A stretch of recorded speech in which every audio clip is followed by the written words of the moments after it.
We're going to read today, There's No Such Thing as a Dragon by ByJack Kent.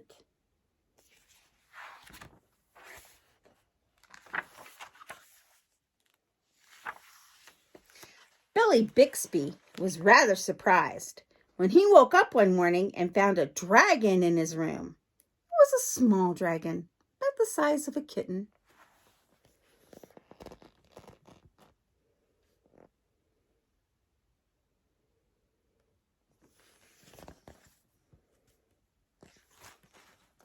The dragon wagged its tail happily when Billy patted its head. Billy went downstairs to tell his mother. "There's no such thing as a dragon," said Billy's mother, and she said it like she meant it.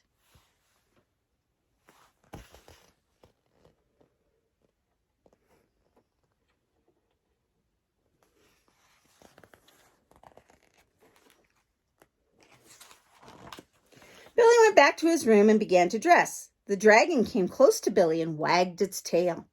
But Billy didn't pat it. If there's no such thing as something, it's silly to pat it on the head. Billy washed his face and hands and went down to breakfast. The dragon went along. It was bigger now, almost the size of a dog.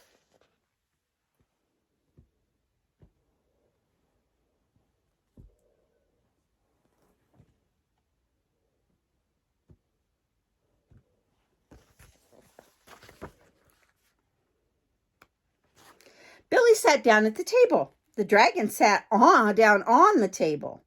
This sort of thing was not usually permitted, but there wasn't much Billy's mother could do about it.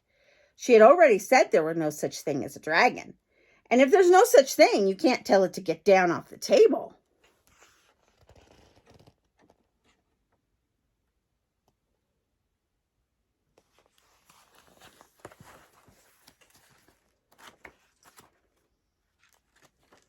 Mother made some pancakes for Billy, but the dragon ate them all. Mother made some more, but the dragon ate those too. Mother kept making pancakes till she ran out of batter.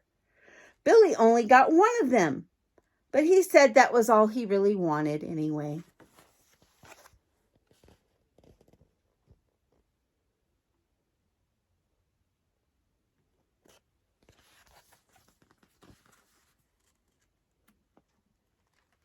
Billy went upstairs to brush his teeth.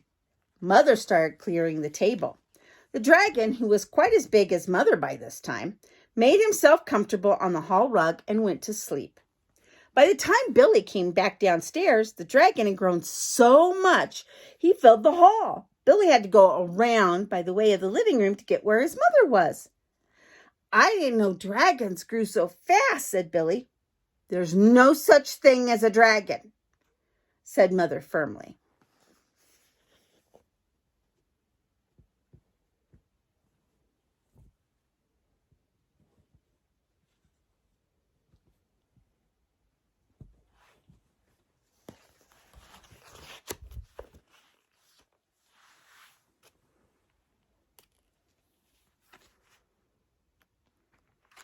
Cleaning the downstairs took Mother all morning, what with the dragon in the way, and having to climb in and out of windows to get from room to room.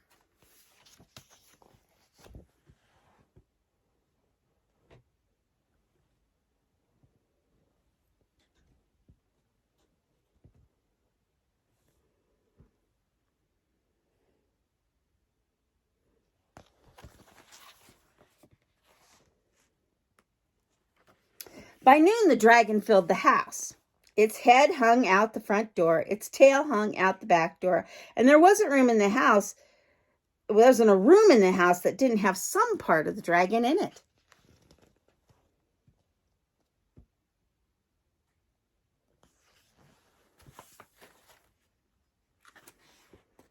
When the dragon awoke from his nap, he was hungry. A bakery truck went by. The smell of fresh bread was more than the dragon could resist.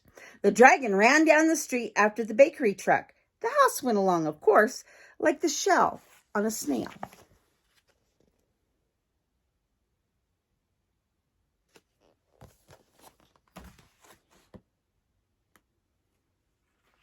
The mailman was just coming up the path with some mail for the Bixbys when their house rushed past him and headed down the street.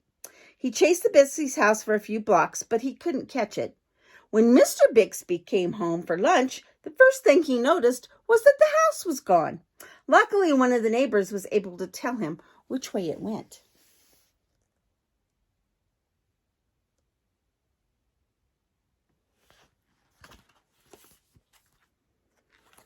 Mr. Bixby got in his car and went looking for the house.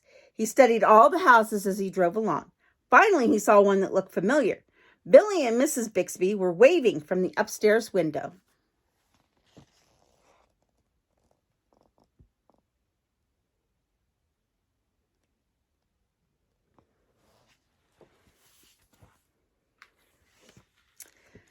Mr. Bixby climbed over the dragon's head, onto the porch roof, and through the upstairs window. "How did this happen?" Mr. Bixby asked. "It was the dragon," said Billy. "There's no such thing," Mother started to say.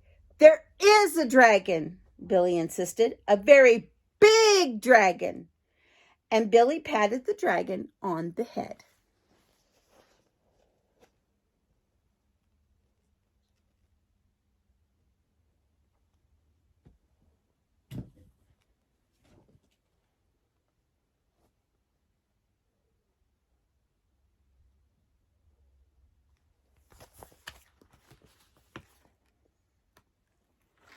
The dragon wagged its tail happily.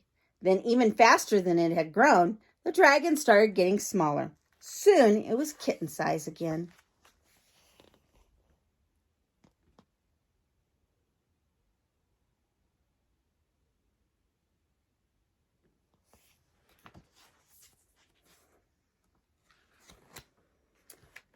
"Well, I don't mind dragons this size," said Mother. "Why did it have to grow so big?" "I'm not sure," said Billy. "But I think it just wanted to be noticed."